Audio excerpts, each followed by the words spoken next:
It was an interesting moment, that, really, because I really believe that was the point at which they started to realise that a different singer might be more appropriate at some point in the future. Steve was always going to play as many notes as he possibly could, and as fast as he possibly could, to generate that flurry of excitement.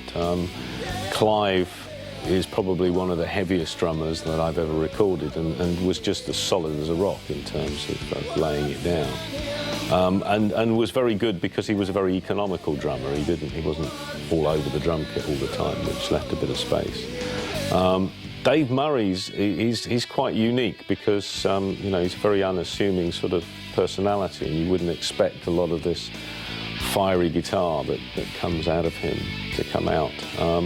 Again, we're not talking about virtuoso stuff here, but it does what it says on the tin, if you like. Paul Di'Anno, I never really saw quite how his voice fitted into it. I found that very difficult. He was very resistant to trying anything different, and that did make life a little bit difficult. Dennis Stratton, I found a very personable guy. I listened to some of his songs after he'd left the band, and I thought they were really very good indeed.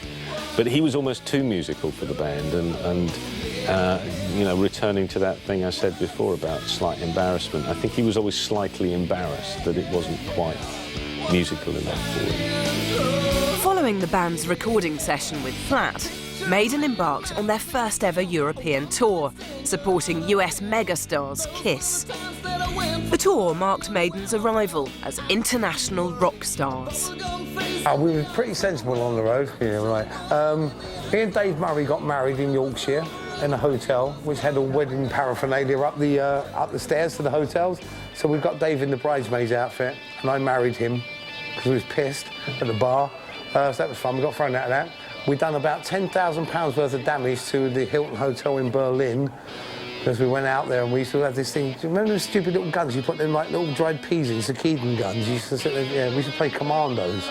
And I had an Uzi one, which is fucking great. You spray about fucking 2,000 of fuckers.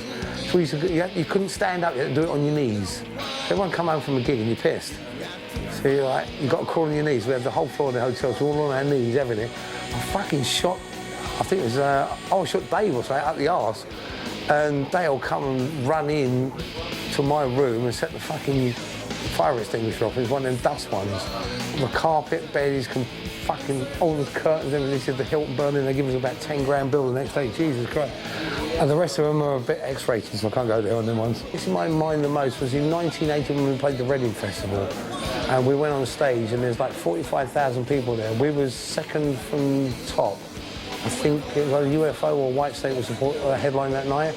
We went out on stage and we was playing and the crowds were going absolutely mental. But when we started Remember Tomorrow, they started off quietly and it was dark by then, the lights were on. 45,000 lighters up in the air. Me and Steve looked at each other and I think we both choked. We couldn't actually quite, sort of a little bit behind the song because I couldn't actually open my mouth to sing because I thought I was going to cry. And Steve was the same. I think he was choked out. It meant so much to us because it was England first, you know what I mean? I don't think any of us, even in our wildest dreams, thought it would ever become the way it was, you know what I mean? We were just all happy to play, as I still am now. I don't care if I ever sell another record. I'm just happy to go up on stage and play. I love it. That's what it's all about. For me, that's probably the worst drug in the world. To have that buzz of getting up there. If you've got one person or 1,000 or 1 million people up there like having it on stage and they're into it, you've done your job. You've done the business. So that's what I think. That's what all of us are always just wanting to play, just wanting to play live and get out and let people hear us. Thoughts of superstars and rock stars and all that, I think is probably about the furthest from anybody in Maiden's mind. Because I mean, we're all quite normal people. You know, I absolutely hate anything to do with all that shit, you know, so, and I'm sure most of the rest of the boys are as well. I don't think their views or values have changed that much either. At a time when rock stars have become remote and unreachable, you know, you had all these people playing stadiums and they were like little gods in a distance. Maiden were always your mates. They were your mates who could play. But they were no different from you. They never set out to be any different from you. They always like living their dream and their dream was touching your dream, and it was fantastic. Eddie, the Maiden mascot, had by now been introduced as a permanent feature of the band's live set. Well, Eddie was first thought of by Dave Lights. In the early days, we had it was like a skull with two lights sticking out and a bit of smoke coming out of his mouth. Pretty cheap, but then again, 1979, that was your backdrop. When we went on to Eddie, Rod Smallwood kept calling him Fred. So me and Dave Lights would look at one another and say, why do you keep calling him Fred? Basically, the reason he was Eddie was because it was Eddie the Head, because there was only an head there, a head. There wasn't a body, just a head. And so that was where he got the name from, Eddie the Head. But Rod wanted to call him Fred.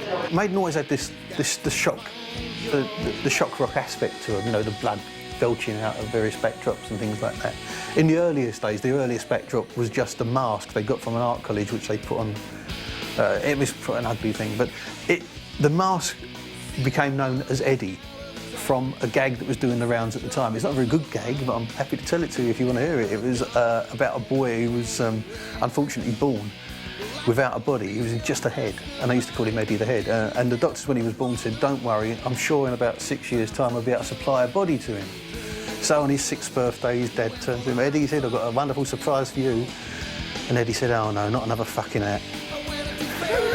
So that was the gag. This was the gag, the very bad gag, that the reason Eddie is called Eddie was from Eddie the Head, the gag, and then Derek Riggs got hold of the idea and developed him as this monstrous beast. It was marvellous, really, because when you think of a band where the personnel are changing, it doesn't matter so much if the image is what you know the band for. You know the Iron Maiden Eddie more than you know the individual members of the band, especially to start with. Then Eddie started to make appearances on stage. This was the great thing, and at the start it was just a bloke wearing an Eddie outfit, and it wasn't. And then they constructed this huge 12-foot Eddie, and the whole myth about Eddie grew.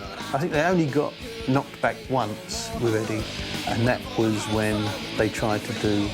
They had Eddie biting the head off Ozzy Osbourne in the early 80s, and I think Ozzy's lawyers threatened to sue, and so they had to get rid of that T-shirt.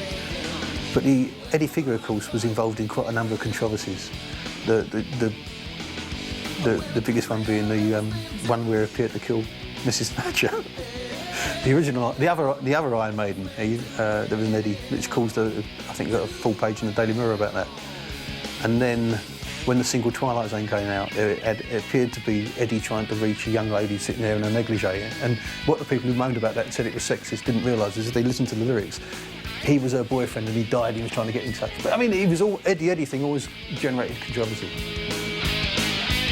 On returning from the Kiss tour in October, second guitarist Dennis Stratton left Maiden. His replacement came in the shape of ex-Urchin guitar man Adrian Smith. We was on the Kiss tour, and Rod Smallwood had this thing in his head, which he had to have the whole band together every day. It was like in a goldfish bowl. Because I'd had previous experience touring with other bands, I used to say to Rod, if you try and push the band together all the time, they will get fed up with one another's company. You can't live, eat, breathe 24/7 with one person or 4 people. You will end up, arguing. But he wanted the band everywhere we went together, we all had to be together, and it was like he was worried in case one of us disappeared or whatever. And while we was on the Kiss tour, I had a few, not arguments, but I had a few discussions with Rod about if I wanted to go and do something. Like, I used to share rooms with Dave Lights, the lighting designer, Dave Beasley, great mate, and I love the crew, Loopy on the drums and Steve the guitar tech, but me and Dave Lights were good friends, and Rod seemed to take it upon himself that